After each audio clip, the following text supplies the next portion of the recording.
Hello, नमस्कार। My name is Narendra Sharma and आप सभी का अपने यूट्यूब चैनल में आपका स्वागत है।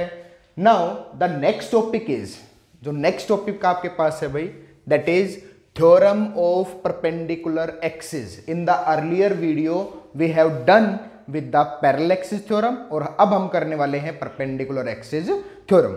जो क्या कहता है, जो कहता है कि अगर किसी भी तीन कोऑर्डिनेट्स में एक्स वाई जेड में अगर मैं उन तीनों का moment of inertia with the perpendicular distance निकालता हूं तो रिलेशन क्या निकल के आता है?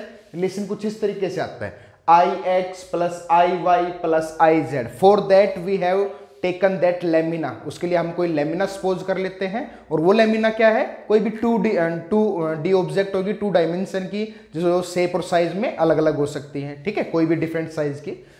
तो यहां से परपेंडिकुलर एक्सिस थ्योरम क्या कहती है? The moment of inertia of any 2D body, that means that lamina about any axis OZ, अगर मैं उसको OZ एक्सिस में perpendicular to the plane of lamina, उस लेमिना के, जो लेमिना हमने ले रखा है XY में, वो लेमिना है जो परपेंडिकुलर है to the plane of lamina, is equal to the sum of moment of inertia, जो sum of moment of inertia रहेगा any mutually perpendicular axis OX and OY। that means हमें क्या prove करना है कि moment of inertia along Z axis is equal to moment of inertia along X axis plus में moment of inertia of along Y axis। अब इसके लिए moment of inertia क्या होता है? मोमेंट ऑफ इनर्शिया होता है मास विद परपेंडिकुलर डिस्टेंस का स्क्वायर। अब मास आपके पास स्मॉल पार्टिकल्स मास हमने कंसिडर कर रखे हैं, दैट इज ये मैंने मान लिया कि mi मासेस है आपके पास, m1 m2 n डिस्क्रीट आपके पास मास कंटिन्यूस डिस्ट्रीब्यूशन कर रखा है।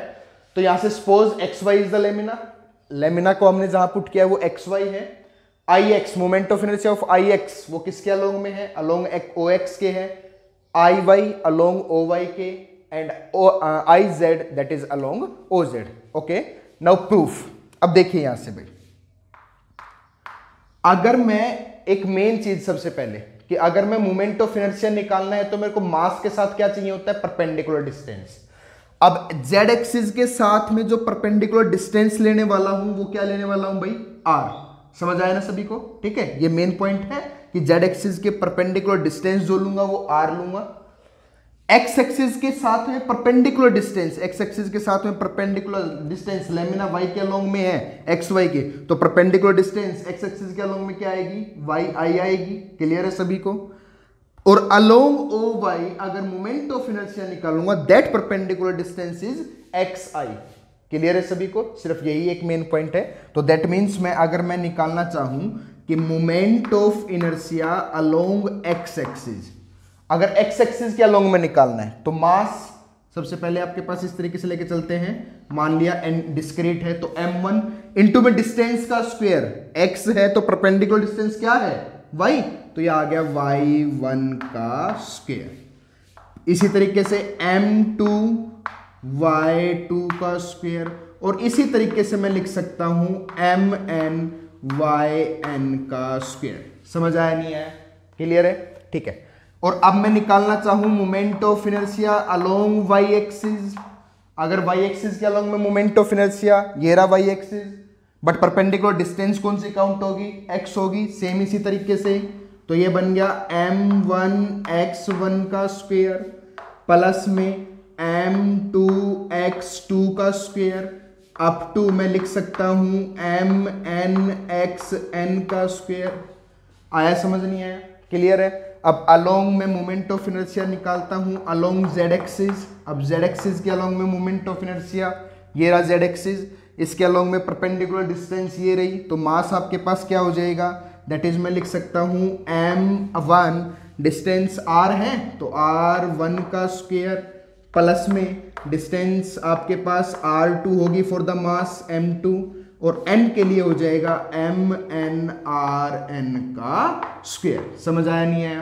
क्लियर है सभी को? अब यहां से मैं इस तीनों को किस तरीके से लिख सकता हूं? अब यहां से देयरफॉर मैं इन तीनों को इस तरीके से लिख सकता हूं, दैट ix को लिख सकता हूं किस तरीके से भाई? ix को लिख सकता हूं अगर सारों का ऐड करूं तो मैं इसको लिख सकता हूं एल्जेब्रिक सम 1 से लेके n तक mi इंटू में डिस्टेंस y है यहाँ पे ले सकता हूँ वाई आई का स्क्वायर। समझ आया नहीं आया?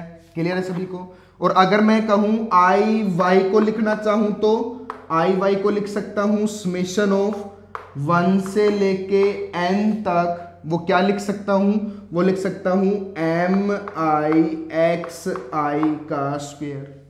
क्लियर है सभी को? और अब अगर इसी तरीके से मैं इसको थोड़ा सा और सोल्व करता हूँ, तो अगर moment of inertia along Z axis, तो जेड एक्सिस के अलोंग में मोमेंट ऑफ इनर्शिया को क्या लिख सकता हूँ भाई?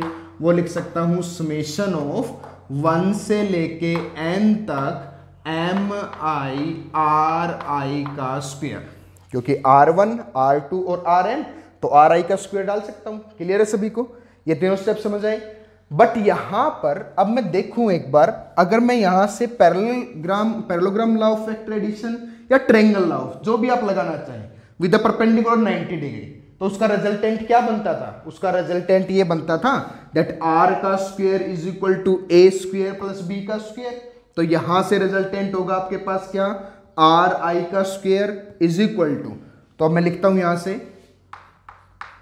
According to parallelogram law of vector addition, parallelogram law of vector addition. अगर मैं यहां से parallelogram law of vector addition लगा दिया तो आपके पास क्या बनेगा? दैट इज RI का स्क्वायर इज इक्वल टू किसके बराबर? XI का स्क्वायर प्लस YI का स्क्वायर, XI का स्क्वायर प्लस में YI का स्क्वायर। बनेगा या नहीं बनेगा? समझ आया सभी को? क्लियर है? अब यहां से अगर मैं क्यों ना ये इक्वेशन अराइज कर लेता हूं, दिस इज इक्वेशन फर्स्ट, ये इक्वेशन सेकंड। अगर इन दोनों इक्वेशंस को ऐड कर दूं, तो ऑन एडिंग, दोनों को ऐड कर रहा हूं, इक्वेशन फर्स्ट एंड सेकंड, दोनों इक्वेशंस को अगर ऐड किया मैंने, तो ऐड करने के बाद क्या लिख सकता हूं? ix plus I Y, I X plus I Y is equal to क्या बचेगा आपके पास? वो बचेगा आपके पास m, अगर मैं यहां से इसको ये रहा आई एक्स और आई वाई, ये वाली ले लो चाहे, इन दोनों को ऐड करूंगा तो एम आई को तो बाहर लिख सकता हूं, तो एम आई आ गया आपके पास बाहर। समेशन बचा आपके पास किस किस का? 1 से लेके n तक। इन दोनों को ऐड करना है, तो एम आई बाहर आ गया, तो एक्स आई प्लस वाई आई का स्क्वायर लिख सकता हूं। तो ये मैंने लिख दिया एक्स आई का स्क्वायर प्लस में वाई आई का स्क्वायर। समझ आया सभी को? बट अगर मैं देखता हूं कि एक्स आई और एक्स वाई के स्क्वायर को तो मैं क्या लिख सकता हूं? Parallelogram law of vector addition के अकॉर्डिंग में RI का स्क्वायर, तो ये आपके पास क्या बन गया? आई एक्स प्लस में I Y is equal to M I summation 1 से लेके n तक, और ये आपके पास बन गया RI का स्क्वायर। बनाया नहीं बना? इस mi को अंदर मल्टीप्लाई कर देता हूं, अंदर मल्टीप्लाई कर दिया, ये आपके पास mi हो गया। बट ये वाला जो रिलेशन है, ये वाला, ये तो आपके पास ये रहा mi RI का स्क्वायर, जिसको मैं क्या लिख सकता हूं? Moment of inertia along z axis. That means final result becomes iz is equal to ix plus में iy। ये आपके पास वो फाइनल रिजल्ट बन के आ गया, that is required result. Clear है भाई सभी को? समझ आया? Note it down.